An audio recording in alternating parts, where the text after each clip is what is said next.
Antes de começar o vídeo, eu quero pedir a você que acompanha o Blog da Cidadania que se inscreva no nosso canal, curta e compartilhe os nossos vídeos, acione o sininho das notificações, que assim você nos ajuda a fazer o nosso trabalho. E vamos ao vídeo.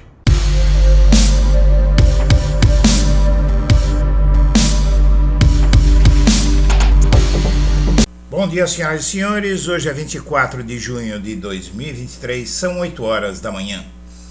E George Washington, o homem-bomba, ofereceu ajuda e fuzis para o exército aplicar golpe. Preso pela tentativa de ataque à bomba em Brasília, George Washington falou sobre golpe e arsenal em mensagens enviadas ao perfil do exército. O terrorista homem-bomba George Washington, preso pela tentativa de promover um atentado à bomba perto do aeroporto de Brasília, escreveu 5 mensagens ao exército pedindo e prontificando-se a ajudar em um golpe, inclusive com o arsenal que mantinha em sua casa. As interações ocorreram em 11 de dezembro, véspera dos ataques contra a sede da Polícia Federal no dia 12. Procurado, o exército disse que não deu conta do volume de mensagens, não sabia dessa mensagem do tal homem-bomba. A Polícia Civil do Distrito Federal descobriu a tentativa de comunicação dele.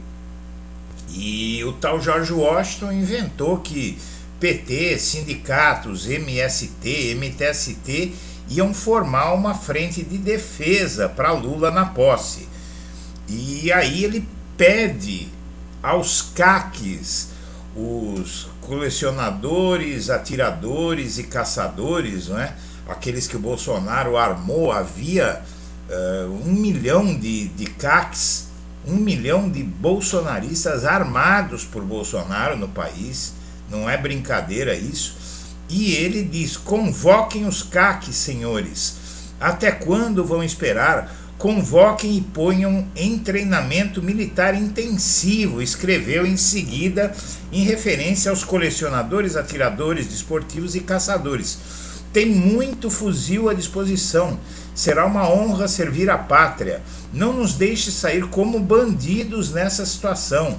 E o tal George Washington disse à Polícia Federal que gastou mais de 160 mil em munição e armas, entre elas um fuzil Springfield calibre .308. Sejam rápidos, treinem os CACs, não esperem as coisas ficarem mais sérias, dizia a mensagem final. Mensagens semelhantes foram enviadas ao deputado federal general Eliezer Girão, do PL do Rio Grande do Norte, e ao senador Eduardo Girão, do Novo do Ceará.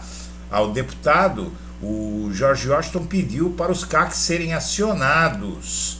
Veja só, as investigações mostraram que George Washington tentou fazer um curso de sniper, mas não conseguiu. O ministro da Justiça, Flávio Dino, declarou que o terrorista tinha intenção de matar Lula na posse.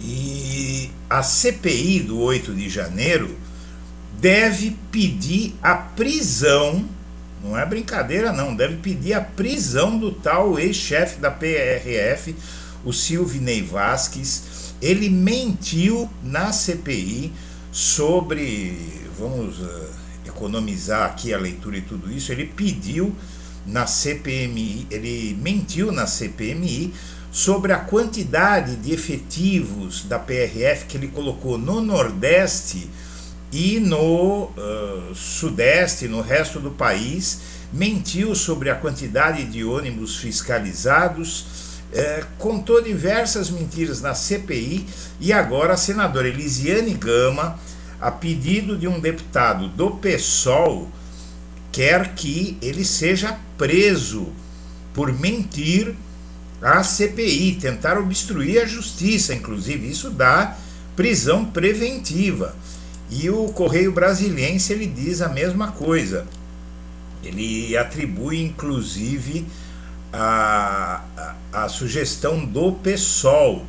A senadora Elisiane Gama, relatora da CPMI, afirmou que vai incluir em seu relatório final a sugestão do PSOL de propor ao Ministério Público a abertura de notícia-crime contra o ex-diretor da Polícia Rodoviária Federal, Silvinei Vasquez. E Lula autografa um quadro com chefes das Forças Armadas lhe prestando continência. Veja só isso. É um momento, eu acredito que, de grande júbilo para Lula e para todo mundo que viu tudo que foi feito com ele, todos os ataques que os militares fizeram. E aqui você tem os 3 ministros prestando continência ao Lula. Então essa é uma foto histórica que o Lula acabou de autografar para o José Múcio. E o Nunes Marques, veja só, há uma divergência entre os ministros bolsonaristas do STF. O Nunes Marques diz que não adiará sua decisão na ação que deve tornar Bolsonaro inelegível. Nunes Marques é um dos 2 ministros do TSE que querem ajudar Bolsonaro, mas o Nunes Marques deve votar a favor do Bolsonaro, rejeitar a sua inelegibilidade, mas não vai paralisar o julgamento pedindo vista. Isso é a matéria do Globo. Agora, no Correio Brasilense, a notícia de que o Raul Araújo, que é do CNJ, do STJ e é ministro do TSE, ele deve pedir vista no julgamento. Bolsonaro acusa o tribunal de ser político e aposta no tal Raul Araújo. Se isso acontecer, realmente ele vai pagar um preço pessoal por isso, mas pode paralisar esse julgamento por até 3 meses. E o líder do PT já planeja disputar o Senado do Paraná se Moro for cassado, é o Zeca Dirceu. Além disso, a Gleisi Hoffmann, presidente do PT, também pode disputar, porque se o Moro for cassado pela Justiça Eleitoral, haverá uma nova eleição para a vaga dele no Senado, e aí Gleisi e Zeca Dirceu já estão na fila para disputar. E o PL acusa o Moro de tumultuar a ação que pode cassar o seu mandato. O partido do ex-presidente Bolsonaro move ação no TRE que pede investigação sobre irregularidades em gastos da campanha de Moro. E o TRE do Paraná estaria fazendo corpo mole com o Sérgio Moro. E o Mauro Cid e o Ciro Gomes, e o Cid